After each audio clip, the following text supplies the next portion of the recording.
Semua klub Liga 1 bersatu sukseskan Timnas U23 di Piala Asia. Macan Asia bangun dari tidur, STY jadi pelaku utama. 4 negara Eropa bantu Timnas Indonesia rajai Asia. Jadi, simak terus berita Timnas PES selengkapnya.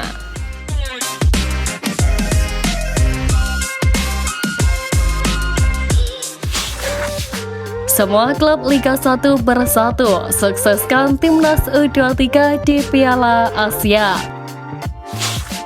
Klub-klub Liga 1 dilaporkan sudah ikhlas melepas pemain pilihan Sintayong alias STY ke Timnas Indonesia U23 yang akan berlaga di Piala Asia U23 2024.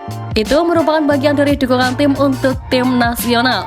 Hal tersebut seperti disampaikan oleh Ketua Badan Tim Nasional Sumarji yang mengatakan pihaknya sudah melakukan pembicaraan dengan klub mengenai Piala Asia U23 2024.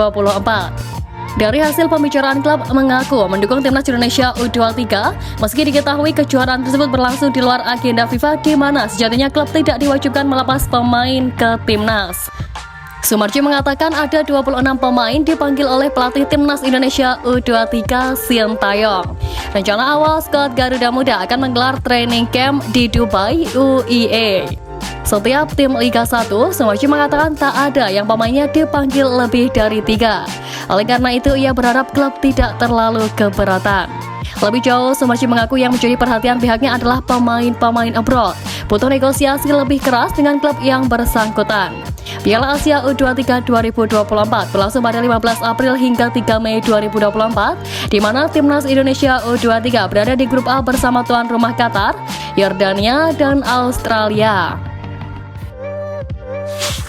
Macan Asia bangun dari tidur, STY jadi pelaku utama. Media Vietnam dan Viet melihat adanya pemain-pemain naturalisasi mengubah persaingan sepak bola di Asia Tenggara. Dan Viet memberi contoh kiprah Timnas Indonesia dan Malaysia di Piala Asia 2023. Timnas Indonesia yang mengandalkan pemain naturalisasi berhasil lolos ke 16 besar Piala Asia 2023. Skuad asuhan Sintayong ini bahkan menang 1-0 atas Vietnam, tim yang di Piala Asia 2019 berhasil lolos ke perempat final. Di klasemen akhir Piala Asia 2023, Timnas Indonesia menempati peringkat ke-16, mengungguli Vietnam yang berada di posisi 22 dari 24 negara.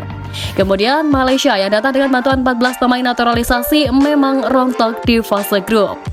Namun, skuad asuhan Kim Pang-gon ini sanggup menahan tim kuat Korea Selatan dengan skor 3-3. Bahkan Malaysia sempat unggul 2-1 atas Korea Selatan yang diperkuat pemain-pemain top macam Son Heung-min, Kim Min-jae, Lee Kang-in, dan lain-lain. Setelah hasil 5 atas Korea Selatan, Malaysia menempati peringkat 21 di klasemen akhir Piala Asia 2023. Malaysia masih lebih baik ketimbang Vietnam meski secara ranking FIFA kalah dari skuad negeri Paman Ho tersebut. Karena itu, dan Viet memandang program naturalisasi yang dilakukan Indonesia dan Malaysia cukup efektif. Mereka memandang ini sebagai ancaman bagi sepak bola Vietnam dan Thailand, salah dua negara terkuat di Asia Tenggara. Kemajuan Timnas Indonesia juga tak lepas dari tangan dingin PSSI dan Sintayong yang menjadi otak perubahan Timnas Indonesia. Seperti diketahui, Erick Thohir merupakan sosok penting di Indonesia. Menteri yang juga menjabat memegang kendali BUMN itu merupakan mantan presiden salah satu klub terbesar di Italia, yakni Inter Milan. Lobi-lobinya di benua Eropa juga sangat berpengaruh untuk persepak bolaan Indonesia. Sedangkan wakilnya yakni Ratu Tisha merupakan sosok yang berperan besar membuat Sintayong berlabuh ke pelukan Indonesia. Sintayong merupakan pelatih kelas elit yang pernah membawa Korea Selatan menghancurkan mimpi Jerman lolos ke 16 besar Piala Dunia Rusia tahun 2018. Pengalamannya melatih timnas tak dapat diragukan lagi. Perubahan total yang dilakukan STY kepada Timnas Indonesia mulai membuahkan hasil dengan prestasi dan sejarah yang baru ia ukir untuk Indonesia. Meski tak mempersembahkan trofi, namun berkat tangan dinginnya, ia mampu kembali membuat macan Asia bangun dari tidurnya. Beberapa dekade dikuasai oleh Vietnam dan Thailand, kini kedua negara tersebut mulai gentar dengan kebangkitan Timnas Indonesia di era Sintayong. 4 negara Eropa bantu Timnas Indonesia rajai Asia. Banyaknya pemain keturunan yang ingin membela timnas Indonesia menjadi harapan baru Indonesia untuk berbicara banyak di kancah persepakbolaan Asia. Tercatat ada ratusan pemain keturunan Indo-Eropa yang memiliki kualitas dalam hal mengolah si kulit bundar. Para pemain ini tersebar di berbagai liga top Eropa seperti Bundesliga Jerman, Serie A Italia, Liga Inggris, dan yang utama Eredivisie Belanda. Saint Patinama, JSS, Justin Hubner, Elkan Bagot, Ivar Jenner, dan masih banyak lagi merupakan talenta-talenta menjanjikan di kancah sepak bola Eropa. Baik timnas Indonesia, Sandy Walsh sudah menunggu Tom Haye untuk bergabung ke skuad Garuda. Sampai saat ini berkas Haye masih dalam proses untuk mendapatkan paspor Indonesia. Proses ini sedikit tertunda karena DPR masih dalam posisi reses dan belum mulai menggelar sidang. Haye diproyeksikan bisa bergabung ke pasukan Sintayong pada putaran kedua kualifikasi Piala Dunia 2026 zona Asia bulan Maret nanti. Sandy Walsh memberikan sambutan hangat saat Tom Haye bisa bergabung ke timnas Indonesia.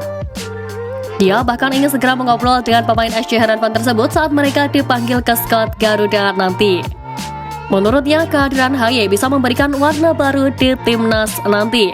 Sinerginya diharapkan mampu membuat timnas terbang tinggi dan menjadi tim yang disegani di Asia. Pemain KV Mechelen ini menilai The Professor adalah sosok yang krusial di dalam tim. Apalagi dia merupakan jenderal lapangan tengah bagi Heerenveen. Sandy siap membantu Haye agar bisa segera beradaptasi dengan tim.